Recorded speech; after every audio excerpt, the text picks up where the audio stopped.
আপনি কি জানেন, যদি হঠাৎ বাসায় অনেক পিঁপড়ে দেখা যায়, তাহলে তা শুধুই একটি সাধারণ ঘটনা নয়। ইসলামী স্কলারদের মতে এটি হতে পারে আল্লাহর পক্ষ থেকে 5টি গোপন বার্তার একটি। আসসালামু আলাইকুম প্রিয় দর্শকগণ, আপনারা হয়তো জানেন না, পবিত্র কোরআনে এমন একটি সম্পূর্ণ সূরা রয়েছে যা শুধুমাত্র পিঁপড়ে নিয়ে অবতীর্ণ হয়েছে।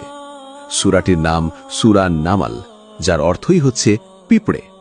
কল্পনা করুন কতটা গুরুত্বপূর্ণ হলে আল্লাহ তাআলা একটি ছোট্ট প্রাণীর নামে একটি পূর্ণাঙ্গ সূরা নাজিল করেন।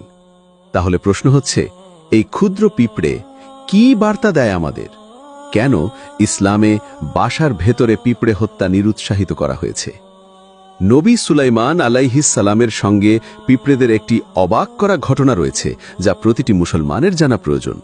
এই ঘটনা শুধু শিক্ষা নয়, বরং ঈমান বৃদ্ধির এক অনন্য উৎস হতে পারে।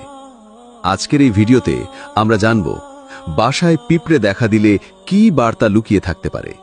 সূরা নামালের পিঁপড়ে নিয়ে আল্লাহর বিশাল শিক্ষা, নবী সুলাইমান আলাইহিস সালাম ও পিঁপড়ের অসাধারণ কাহিনী, এবং কেন ইসলাম আমাদের শেখায় এই ছোট প্রাণীগুলোকেও গুরুত্ব দিতে। ইনশাআল্লাহ গল্পের শেষে আপনি বুঝতে পারবেন কেন এই ছোট্ট পিঁপড়ে আল্লাহর দৃষ্টিতে এত গুরুত্বপূর্ণ এবং এর পেছনে লুকানো রহস্য কি।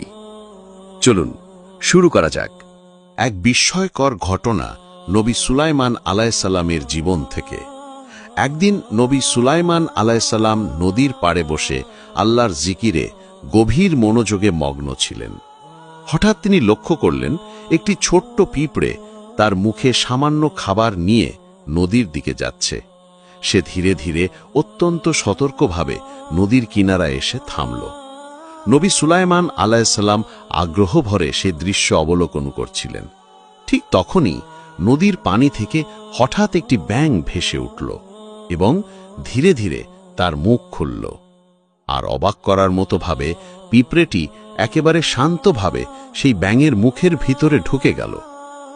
আপনি হয়তো ভাবছেন, ব্যাঙটি এবার পিঁপড়েটিকে খেয়ে ফেলবে। নবী সুলাইমান আলাইহিসসালামের মনেও প্রথমে তেমনটাই আশঙ্কা জেগেছিল, কিন্তু পরবর্তী দৃশ্য ছিল আরো বিস্ময়কর। ব্যাঙটি মুখ বন্ধ করে পানির নিচে ডুব দিল। নবী সুলাইমান আলাইহিসসালাম গভীর মনোযোগে পুরো ঘটনাটি পর্যবেক্ষণ করলেন। কিছুক্ষণ পর ব্যাঙটি আবার পানির নিচ থেকে ভেসে উঠল এবং তার মুখ খুলল। সেই একই পিঁপড়েটি তখন নিরাপদে বাইরে এসে পড়ল। তবে এবার নবী সুলাইমান আলাইহিসসালাম খেয়াল করলেন, পিঁপড়েটির মুখে থাকা খাবারটি আর নেই। এখানে মনে রাখতে হবে, নবী সুলাইমান আলাইহিসসালাম ছিলেন সেই বিশেষ নবী যাকে আল্লাহ তাআলা প্রাণী, পোকামাকড়, এমনকি গাছপালার ভাষাও বোঝার ক্ষমতা দান করেছিলেন। তিনি পিঁপড়েটিকে ডেকে জিজ্ঞেস করলেন, আমি দেখলাম তুমি মুখে খাবার নিয়ে ব্যাঙের মুখে প্রবেশ করলে এবং এখন ফিরেছ, কিন্তু তোমার মুখে খাবার নেই। আসলে ভিতরে কি ঘটেছিল? পিঁপড়েটি বিনয়ের সঙ্গে জবাব দিল, হে আল্লাহর প্রিয় নবী, আমি প্রতিদিন নদীর নিচে একটি পাথরের নিচে যাই। আল্লাহর কুদরতের এক অনন্য নিদর্শন, পিঁপড়ে, ব্যাঙ এবং সেই অদৃশ্য পোকা। পিঁপড়েটি নবী সুলাইমান আলাইহিসসালামকে বিনয়ের সঙ্গে বলতে লাগল, হে আল্লাহর নবী, নদীর নিচে এক পাথরের নিচে একটি ছোট্ট কৃমি বাস করে। আল্লাহ তাআলা তাকে এমন এক জায়গায় সৃষ্টি করেছেন যেখানে সে নিজে চলতে পারে না, এমনকি নিজের খাবার জোগাড় করাও তার পক্ষে অসম্ভব। সে বাইরেও আসতে পারে না। পিঁপড়েটি বলল, আল্লাহ আমাকে প্রতিদিন তার জন্য খাবার পৌঁছে দেওয়ার দায়িত্ব দিয়েছেন, আর এই দায়িত্ব পালনে যেন আমি নিরাপদে পৌঁছাতে পারি, সেজন্য তিনি একটি ব্যাঙকেও নিয়োজিত করেছেন। ব্যাঙটি আমাকে মুখে করে পানির নিচে নিয়ে যায়। আমি যখন পাথরের নিচে পৌঁছাই, তখন মুখে রাখা খাবারটি সেই ক্ষুদ্র কৃমিটির সামনে রেখে আসি। সে তা খেয়ে পরিপূর্ণ তৃপ্ত হয়।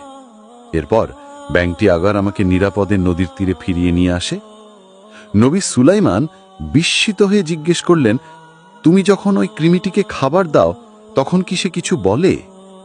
পিঁপড়েটি বলল, জি হ্যাঁ, হে আল্লাহর রাসূল, সে সব সময় একটি কথা বলে যা শুনলে হৃদয় কেঁপে ওঠে।